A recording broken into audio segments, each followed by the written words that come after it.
Hey everybody, Jem Schofield here, and today I'm with Angus. How are you, Angus? Good, thanks, Jem. How are you? I'm doing well. Good. Here we are at Fulton Ferry Landing. Amazing location. Yeah, absolutely. Loud location. Yeah, helicopters, kids, tourists, yeah. But really a great place to shoot. And a beautiful day to talk about what we're going to talk about right now, which is what? We're going to talk about filters. So we've got a whole bunch of different filter sizes. So Yep. let's talk about filter sizes first, and then we'll get into how we mount the filters to our cameras and the different types of filters that we use all the time in production. Sure. Okay, so let's go ahead and talk about these guys first, okay? This is pretty common. It's a screw-in filter, Right. 77mm for the lens that we happen to be using today. Yeah.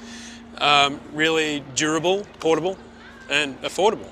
Right, and we can generally also stack these filters. Yeah. So they have threads, but if we want to use them on different size lenses, then we generally have to use step up or step down rings. Yeah. Which is fine, you can carry those and use those, but it does really get into a time issue, doesn't it? Yeah. We start to get into sort of time consumption in production. Yeah, it takes a lot of time just to check the effect of a filter. Got it. So that's a screw-in filter. Yeah. And then I have this filter right here, and this is a 4x4, right? Yeah, exactly. And then we also have another common size that we use a lot in production. Absolutely. This is a 4x5. It's actually 4x5.65, but commonly known as a 4x5. And why would we use that size over this 4x4? It'll give you a lot more coverage for wide lenses. Got it. Okay, so we do use those a lot in production. Yeah. Obviously, the screw-in just screws onto your lens, Yeah. and we use those step-up or step-down rings. But we put these filters onto our camera systems, usually using some sort of adapter system like this or a matte box system. Exactly. So let's talk about this one first. Right, Okay? so this is a little less involved than a matte box system. It Yep. uses adapter rings that screw into the lens, Yep. one for each different diameter that you have, Yep. and then a filter holder which snaps onto that ring. It's very low profile and very easy to use. And much faster when Yep. we're adding filters. And there are two places on this particular one, so we can actually use more than one filter in Exactly. the system. Yeah. Okay, good. But then this is a more typical setup that we would see in video and film production, which is a matte box system, right? Exactly. And the first thing we should really note about a matte box system is the addition here of this flag, sometimes called an eyebrow. Yeah. And we can use this to flag light. Yeah, really useful. Some larger matte box systems actually have flags on the side. Yeah. Then we also have a place to put those filters. Yeah.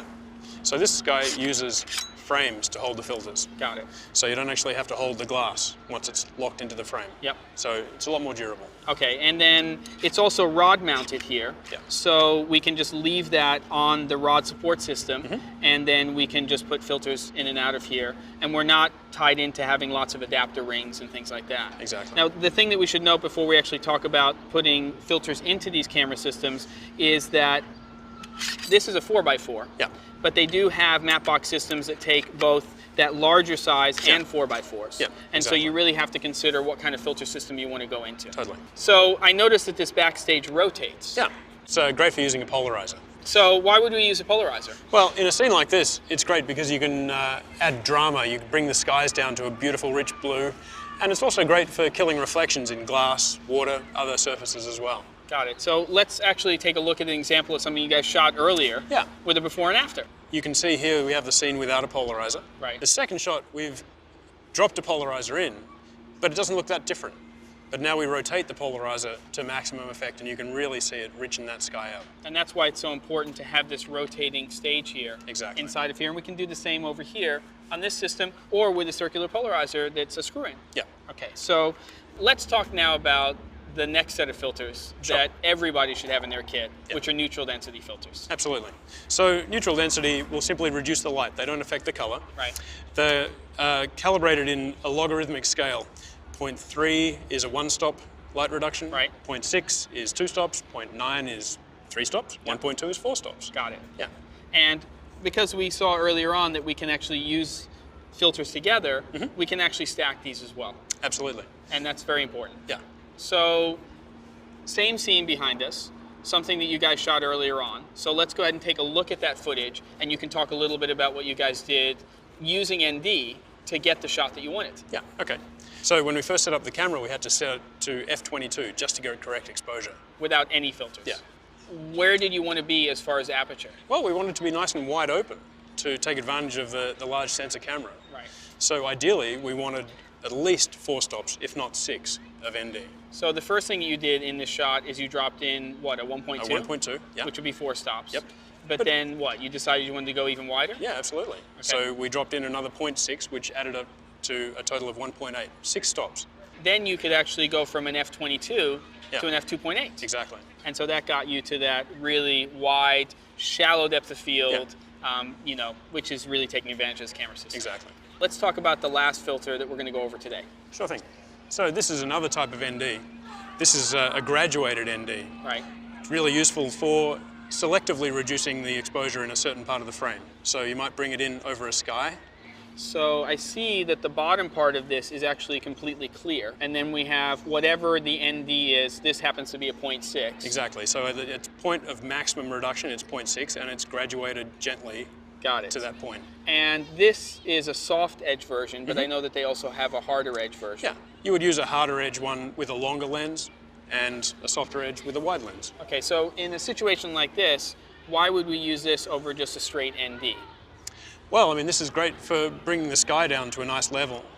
If you want to retain detail in another part of the frame, it's really useful for selectively reducing the exposure. And another trick that is sometimes done, which is instead of having to walk a net or a scrim in, you can actually use that the other way around, yeah, right? I mean, there's no rule that says you can't put this upside down.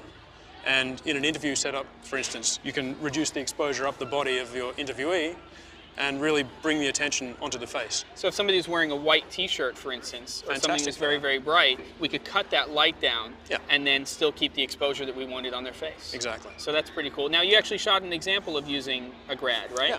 Okay, so let's go ahead and take a look at that, and you can tell us a little bit about that shot. Sure. So here you can see the scene with no filtration. Right. And you can see as we push the filter down, the darkness of the sky increasing. Now, you don't want to bring it too far down because you'll really start to notice that the buildings are being darkened as well. So it's a fine line.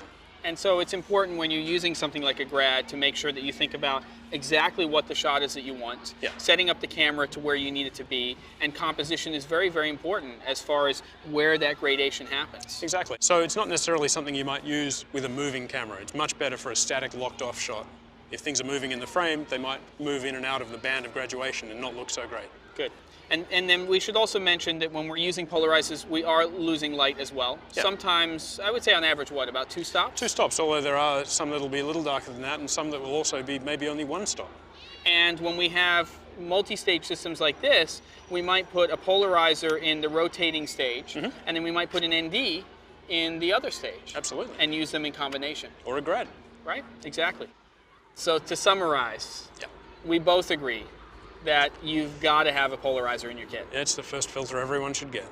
Can't replicate that in post, No. and it does magic things. Absolutely.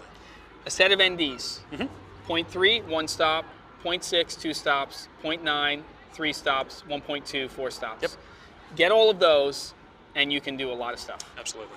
And then for certain situations, ND grads. Absolutely. I mean, they're not for everybody, but they make a huge difference when you do use them. That's great. Okay, so lots of different filters, and you just have to determine what kind of filter system you're going to go with. Yeah.